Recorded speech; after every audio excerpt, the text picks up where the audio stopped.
नमस्कार दोस्तों। पूर्व सांसद और बाहुबली नेता आनंद मोहन के रिहाई के आदेश जारी हो गए हैं, लेकिन किन बड़े नियमों में राज्य सरकार ने फेरबदल किया है, ये आपको जानना बेहद ज़रूरी है। देखिए, एक चीज़ आप सब जानते होंगे कि उम्र कैद 14 साल की होती है, और यह भी आप जानते होंगे कि अगर किसी व्यक्ति को अगर उसका आचरण और व्यवहार अच्छा रहता है 14 साल के बीच में, तो उसे रिहाई का लाभ मिलता है। लेकिन एक नियम और है जिसमें लिखा गया है कि अगर कोई व्यक्ति सरकारी कर्मी की हत्या करता है तो फिर उसके उम्र कैद पूरा होने के बावजूद भी उसका लाभ नहीं मिलेगा। तो इसी नियम में फेरबदल किया गया, सरकारी कर्मी के आरोपियों को भी इसका लाभ दिया जाएगा। इसी कानून में फेरबदल करके और आनंद मोहन को रिहा करने की बात हुई।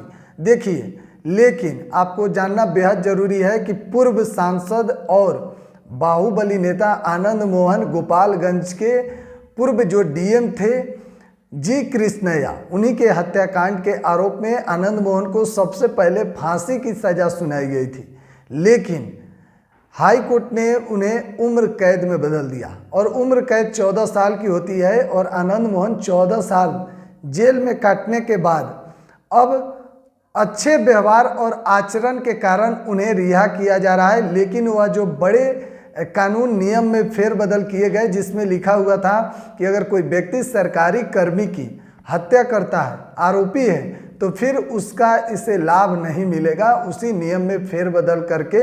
और लेकिन एक बात और है, यह संशोधन केवल एक बार ही किया गया है, फिर से अब नहीं। देखिए, और इनके साथ और भी कई ऐसे कैदी हैं जिन्हें इसका लाभ मिला है। आनंद मोहन के अलावा भी कई ऐसे कैदी हैं जिन्हें इसका लाभ मिला है, और वो लोग भी अब रिहा हो रहे हैं अच्छे आचरण और व्यवहार के कारण। देखिए, लगातार जिस तरह से पिछले कई दिनों से चर्चा हो रहे थे आनंद मोहन को लेकर, और नीतीश सरकार के ऊपर सवाल विपक्ष खड़ा कर रहे थे कि आखिरकार क्यों नियम में फेरबदल किया गया। सरकारी कर्मी की हत्या के आरोपियों को, जिसे इसका लाभ नहीं मिलता था 14 साल सजा काटने के बावजूद भी, तो नियम में फेरबदल क्यों किया गया, आनंद मोहन को रिहा करने के पीछे कारण क्या है। सामने 2024 के चुनाव हैं, तो राजपूत वोट बैंक वोट जो आनंद मोहन के पास है, कहीं उसमें सेंधमारी करने के लिए महागठबंधन ने तो ऐसा नहीं किया है। तमाम चीज़ों को लेकर अब सवाल उठ रहे हैं। लेकिन एक चीज़ आपको बता दें कि जो यह कानून था उसमें फेरबदल करके राज्य सरकार ने आनंद मोहन को रिहा हो गए हैं। आनंद मोहन आज रिहा हो जाएंगे, लेकिन उनके साथ अन्य कैदी भी हैं जिन्हें इसका लाभ मिला है। लेकिन एक डीएम के आरोपी जो पाए गए थे आनंद मोहन, जी कृष्णैया डीएम थे गोपालगंज के, उन्हीं की हत्या के आरोप में आनंद मोहन को सबसे पहले फांसी की सजा हुई थी, लेकिन हाई कोर्ट ने उसे उम्र कैद में बदल दिया।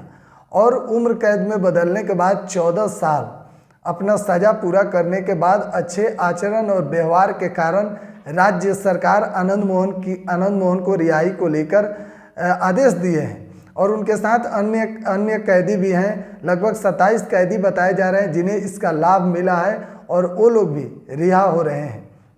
देखिए, कल बीते दिन आनंद मोहन के बेटे चेतन आनंद, जो कि विधायक हैं, उनकी सगाई हुई, और उसमें आनंद मोहन पैरोल पर बाहर आए थे।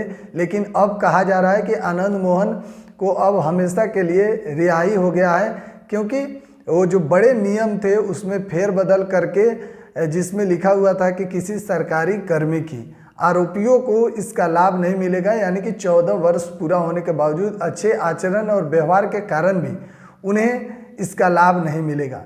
लेकिन राज्य सरकार ने नियम में फेरबदल करके, और इस प्रावधान में उस चीज़ को जिक्र किया गया कि अन्य कर्मी, अगर कोई व्यक्ति सरकारी कर्मी की आरोपी है और उसे भी अगर उसका व्यवहार और आचरण अच्छा है, तो उससे भी इसका लाभ मिलेगा। यानी कि अगर अच्छा आचरण और व्यवहार है तो उसे भी रिहाई का आदेश दिया जाएगा। इसी नियम में फेरबदल हुआ, जिसको लेकर अब सियासी बयानबाजी हो रही है। लगातार विपक्ष महागठबंधन पर हमलावर है कि आखिरकार आनंद मोहन के रिहाई के पीछे क्या कारण है। जो दलित हैं वो नीतीश कुमार से नाराज हैं। इस बात को अब विपक्ष कह रहे हैं कि किस मुंह से नीतीश कुमार जाएंगे वोट मांगने दलित वंचित के पास, क्योंकि जो पूर्व डीएम जी कृष्णैया हत्याकांड के आरोपियों को अगर इसका लाभ दिया गया है तो। बहरहाल आप क्या सोचते हैं इस पूरे नियम के बारे में, कमेंट बॉक्स में हमें ज़रूर बताइएगा। तब तक के लिए बहुत बहुत धन्यवाद।